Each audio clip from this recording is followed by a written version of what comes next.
Siyan guys, magandang araw muli. And finally, ito na nga po, dumating na si Badiday guys from Ilocos Sur. Ilocos Sur, doon sa Kabuga po siya. Nag-duty for 15 days. At ito, dumating na nga po yung kanilang bus. So, kanina pa ako dito para hindi na siya magkantay. So, inagahan ko na pumunta para diretso uwi na po kami. So, medyo hapon na rin. Time check, 5:45 PM. At ito na nga po, dumating na rin sa wakas si Brad Diday guys. So, kumustahin natin at makipagkwentuhan tayo mamaya sa kanya pag uwi namin doon sa bahay ni Ma'am Pibilag guys. So, ayan na yung bus.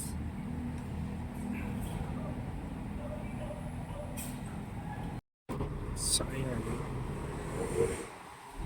Antayin na natin siyang dumating, ay lumabas at bumaba. Mukhang hapo sa pagod dito mga kasamahan nila.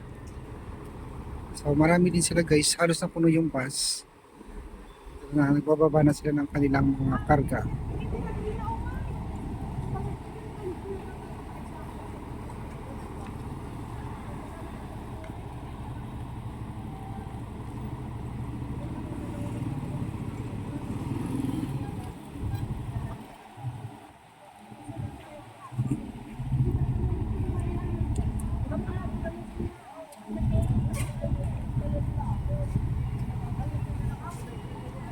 So yan guys, nakita ko na si Badiday. So ito na siya. Yan na siya guys. Ayan. Fresh from Ilocos Sur. Ano, kumusta? Kila, kunin ko pa yung printer sa loob. Oo, yung mga gamit. Akala ko gabi kayo darating. Ayan guys. Hindi ko na matanda yung gamit mo dyan eh.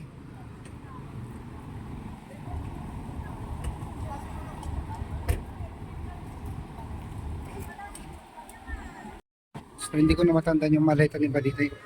Ayan siya. Asan na maleta mo? So ito na yung maleta. Ito lang. Asan yung ibang gamit mo? So ayan guys. Uwi na tayo. Yan, pauwi na rin yung mga kasamahan niya guys. So, parang konti na lang yung gamit nila. Ayos natin.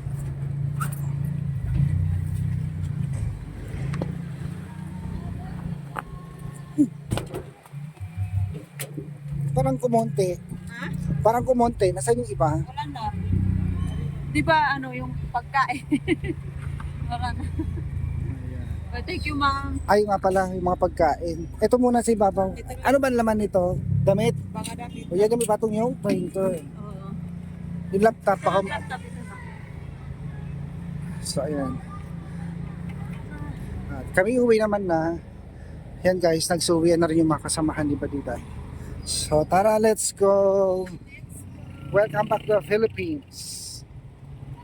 Finally, nakauwi na rin. Teka lang. Okay. Ito yung, Printers. yung laptop. Ay, sorry, nabagsak. Grabe. Kunti lang. Masalo. O kahit wala naman pasalubong, okay. Ay, mo marami pasalubong. Dito mo sa bag ko lang ganyan. Char. Joke. Ano, isa-isa kayo dito eh. Pero makamutan. Huwag mo patungan yung print. Ay, naantay ka pala ni ano? Ne? Sir June. Ah? Tara. Bante ka lang. Buksan ko muna yung pintuan. Ay, gate pala. Kaya mo yan? Ikaw na mawag nito. Okay.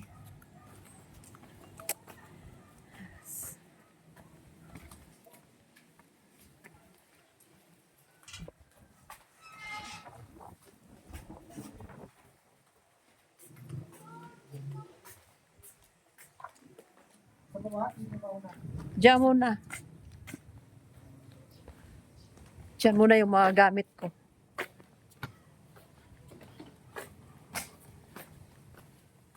Huwag niyo sila. Ha? Doon tayo. So, ayan. Parang wala yung ibang gamit mo. Ha? Kasi mga rice cooker. Wala, hindi ako nagdala ng rice cooker. Laptop lang at saka ano yung printer yung dinala ko. At saka yung gamit. Sure ka? Ito, oo. Ito lang. Parang kumunti. Mm. So, let's go. Tulog yata yung 3.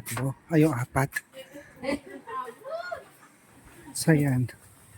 Finally. Masalubong dahil. So, ayan guys.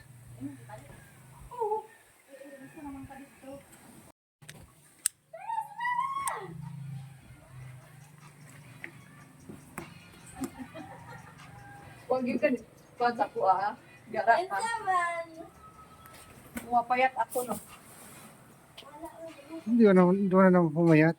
Pumayat ako. Kaya nga yung sabi ng class ni Pum, ate pumayat ka. Ayaw magaman. O di ba? Hindi. Araw-araw kami nag-ano doon. May pasalubong ako sa inyo. Wow! Wow! Ano yan? Wow! Bigyan mo ako. Saan mo nagali? Erna.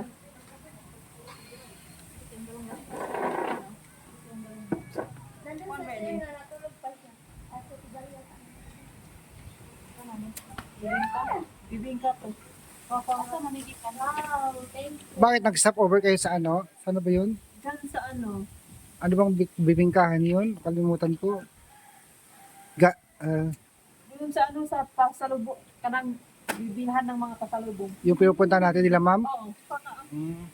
Sige lang. Pang Mamaya. ano lang natin. Malamig kayo mo. Malamig. Experience ko doon sa ano sa creative duty ko doon sa Kabugao is sobrang saya. Doon mo talaga maano yung mga kung nasa labas ka na maintindihan mo yung may mental health kasi naranasan na ano mo naman doon na pag-aralan mo naman yung mga ano nila doon yung Ano? sa loob. Ano pala yung mga pasyente doon? Yung mga kuwete is Tapos, maganda naman yung ano ko doon. Doon ko na-express talaga yung paano mo i-gather yung isang tao. At marami akong experience doon. Nalabas ko yung mga yung hindi ka pa masyado hindi ka masyado sa makipag-socialize. Doon ko yung interact ng mga patient. Doon ko yung naging emotional kami nung Huwebes. bakit? Kasi di Ay, ba? pauwi na. Pauwi na. Bernie, yun? Thesis presentation namin. Grand, and then pagka Bernis, kahapon ba yung Bernis? No? Kahapon, yun na po yung last socialization. Lahat na kami mga, baling magpaano na ba? Nag-ano na kami paalam na sa isa't isa. Paalam na sa isa. Yung Huwebes talaga, doon na kami. Siyempre, yung mga patient mo na maiwan mo na naman sila. Imbes sobrang saya nila, din maiwan mo. Doon na, naging emotional talaga kami lahat. Pati yung pasyente. Yung pasyente kasi sabi, sa di ba ang pasyente, nalock na yun doon sa mga nila. Kung saan sila saan yung room nila, nalock na sila. Pero kami, yung mga nag-thesis presentation, nandoon naman kami sa loob, yung mga patient, nasa kanya-kanyang room sila, nakalock. Kami, doon, naging emotional kami. Kasi kami lang, sabi ng nurses namin doon, okay lang naging emotional kayo kasi, pero pagkabukas, bawal na. Walang umiyak sa final yung grand socialization na lahat na kami ba may mga kami doon, sumasayaw kami ilang sayaw doon, mga 3 beses kami sumasayaw doon ko na yung pakiramdam ko, pero parang ako na gusto kong mag-duty doon, pero sabi naman ng nurse doon na pwede kayong magbisita dito anytime daw. Pero doon ko talaga na maganda pala yung parang gustong-gusto mo na yung course mo. Parang na-appreciate mo talaga. Pero ang pinaka pinakamagandang na-dutyhan ko talaga doon sa Tanin psychiatric Kasi tagal ward. yun. 15 days. Oo. Sobrang ganda doon. Ano ba yung private? Private yun. Mhm. Mahal din yung bayad sa na magpaano doon. Confine. Pag-confine. Mahal din yung bayad. Kaya thank you talaga sa sa support Tita PB Love, kayo din sa mga tauhan kita sa lalo na po kayo Kuya Toy. Maraming salamat po sa lahat po, Sir Paul, Tita PB Love, sa pamilya ni Tita PB Love. Hindi ko po ma-experience itong yung pag-duty ko sa ibang lugar kung hindi po dahil sa inyo. Thank you po. Sobrang nagpapasalamat po ako kasi nandyan kayo palagi sa akin at ngayon is sobrang namin ang tulog ko doon is 2 oras lang. Mhm. Oo, 2 Kumusta oras. naman yung nyo? Lodging, yung pinagtirahan nyo? Maganda naman yung bahay, lang siya. Tapat lang yung yung Distance. oo, tapat lang. Pero ang sobrang talaga busy talaga doon kaya hindi ako makachat sa kanila. Ang tita din, busy din talaga ako doon kasi 2 oras lang talaga yung tulog ko. Buti dinala ko yung laptop kasi individual cases kami doon. Mhm. Walang tulog. Sino ba yung tutulog ng daming gagawin? Ibig sabihin wala kayong day off? Yung kahit may day off ka, mag-practice naman kayo sa marami naman kayong gagawin pagkagabi. Oo. Hindi kayo lumalabas? Nandoon lang, di ba, malapit lang din ang baybay doon. Magpalamig lang kami kunti, balik na naman. Oo, kasama namin yung CI. Maganda naman, na-express ko talaga yung ko doon. Yung sa loobin ko. Pero nakakaiyak talaga. Diyos ko, hindi ko talaga mapigilan. Kasi kung hindi umiyak yung isang kasama namin, kasi individual kasi yun. Umiyak dahil? Dahil namimiss yung yung duty, at saka yung mga pasyente na mapamahal mo na ba. Mhm. Siyempre, sharing kayo doon sa mag-sharing kayo sa mga pasyente mo din, na mo yung nila, yung experience nila, yung mga nila noon. Di nakipag na kayo.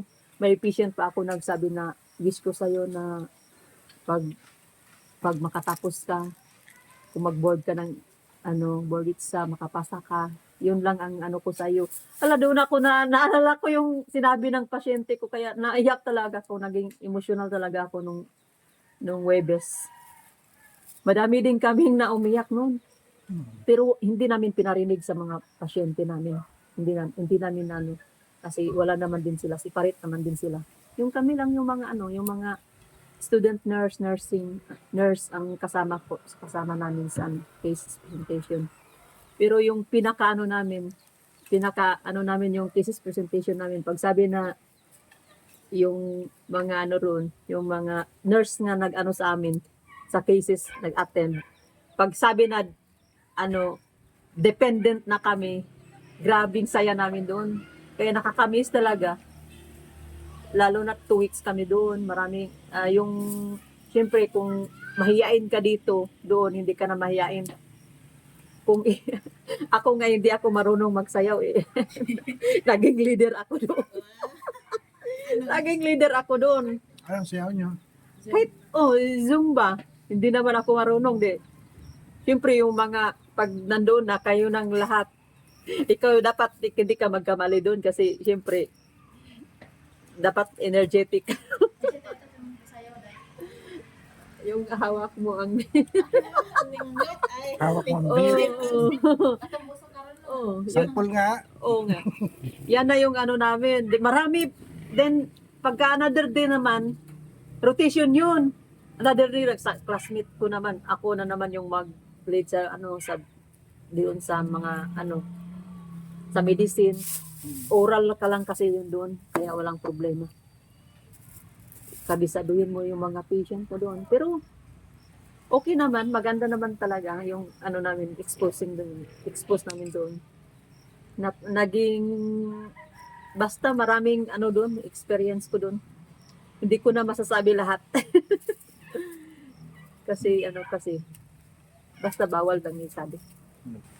Maraming salamat po tita sa pagpaaral po sa akin.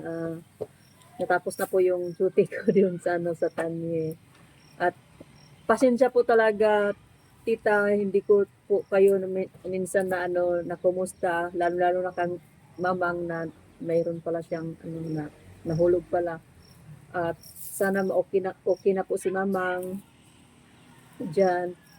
At maraming salamat po tita sa pagtulong mo sa akin at wala po akong problema sa duty ko kasi lahat naman po lahat po ng suporta mo pinano mo na sa akin